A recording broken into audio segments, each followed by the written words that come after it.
So, just continuing the process of getting closer.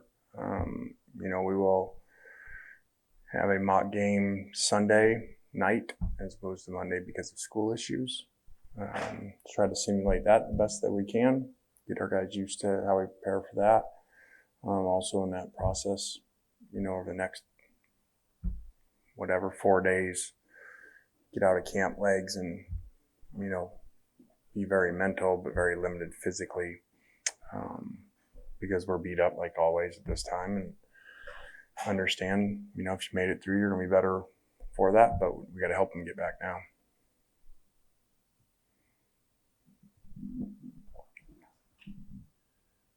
You may have sort of just addressed this, but have you essentially shifted to the Louisville prep part now, or are you still technically kind of in camp? Today was the last day of technically like half, so still very heavy taxing physical work and preparation, with both fields going all the time for the most part. So now we go into, I get these days confused, so whatever tomorrow really would be No Sweat Thursday, then Fast Friday, and then a game, which I guess would be Sunday, the normal Saturday. So they'll get their legs back a lot now. It's maybe beating a dead horse at this point, but with the season getting closer and we know coaches who have said they will or they won't take the vaccine, we know your stance on it. Do you have thoughts on other coaches, or do you just kind of worry about, your team and your program and how they're moving forward? I mean, we got our own issues, so I can just speak why we did what we did, and I wouldn't understand that, but everyone's got their own reasons why they do things. I couldn't go to our team, not get vaccinated, and say, okay, hey, we're going to work, we're going to prepare, do all this work for a game. And also, what if you tested positive a couple of days before the game? Hey, sorry guys, thanks for all your work, I won't be there because I didn't get vaccinated. So I'm sure people are different, but that would make no sense to me as a leader of these guys, that most of them really didn't know what to do. And like I've said before, a lot of people don't get it because they're just lazy and selfish. So, whatever. Kind of following up on Jake's question, I'm curious, since you guys are completely vaccinated, next week going into game day, is there a testing protocol, or are y'all free from that, or how does that work? Yeah, we're for the most part free from that. I think, at one point some guys still were, because there is a window where, you're not free from that because it hasn't kicked in yet completely, especially if you're the 2-shot as opposed to the 1-shot. So I think there was some of that still going on, but that would be over now, I would assume. Hi, Coach. Mike Fitzsimmons. I'm a former player here from the 80s, played for a wonderful man, coach, changed my life, named Billy Brewer. And, we talk about schematics and how good you are calling out, isolating plays, and putting players in position. That's all great. You guys change kids' lives. What's the secret sauce, Coach? Because I've been around on the staffs, and these youngins love you, and they respect what you're doing, and it helps them recruit. And it's not the Nick Saban way, which you're more than gracious to kind of learn and use what you learned from your father and everything. But you've done something different here, because these kids, it's a whole different, it's a Lane Kiffin deal. And I want to thank you as a former player and all the young club guys. We appreciate what you've done. You hear? Well, thank you. Appreciate that.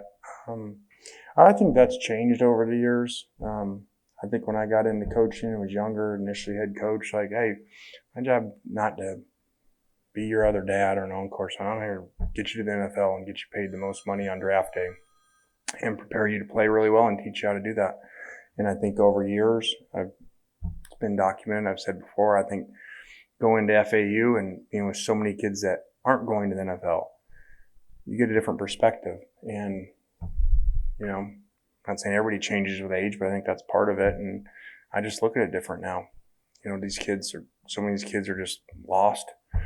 We had a speaker that, I meet with our speakers afterwards, talk to him about things, and, he made a point. He said, just remember, you got a lot of kids that have no fathers on your team, and their default is their coach.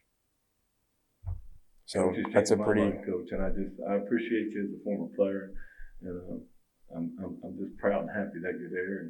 And I just see what you do with these kids, and nobody talks about it. We all know that you can coach, and the offensive side, you're gifted. But I appreciate that. Thanks. Coach, is there a position or two that you would like to see some depth surface, some players start surfacing? Yeah, a lot of them. How about name one or two positions for us? Maybe after we've been here about 5-6 years, hopefully, we'll have that depth. We're not concerned about that. But, we got a lot of that issue. It's been well noted on defense, offensive line, tight end injuries, receiver depth. So really majority of our spots, we're really concerned about the depth and developing that depth. And so we can play more players because we'll be better over the course of the season if we can do that versus taxing these guys out and playing them so much. And even though receivers were still good at the end of the year, but, when you don't sub in very much like us last year, those guys will 2 of the 3 route by the end, or 2 of the 4 route by the end of the year, and so wears you down. So the more we can play, the better we'll be at the end of the year. I'm curious, you've talked about depth a lot throughout camp. How much more confident are you in some of the guys today than maybe you were when you guys started August the 10th or 11th or whenever that was? I think there's a good amount of that on defense. We had so many mid-years on defense come in, including some junior college and transfers and things. So I feel better about that. We're still a work in progress at some other positions and injuries, which are normal in the format we do. We have a very hard camp, harder than we used to ever. We kind of, people that follow us, we mix really Alabama's camp, with our own in-season. So we do in-season a lot different, but camp is very tough. And, we see that at this time, not many guys, many position groups standing right now. And that's why we spend the next 4 or 5 days getting them back. Kind of on depth again, but heading into game week next week, have you seen any movement between Luke and Kincaid in terms of that QB2 spot, or still kind of evaluating? We have not. Luke's been limited still in how much he can do, and so those guys are still in the competition.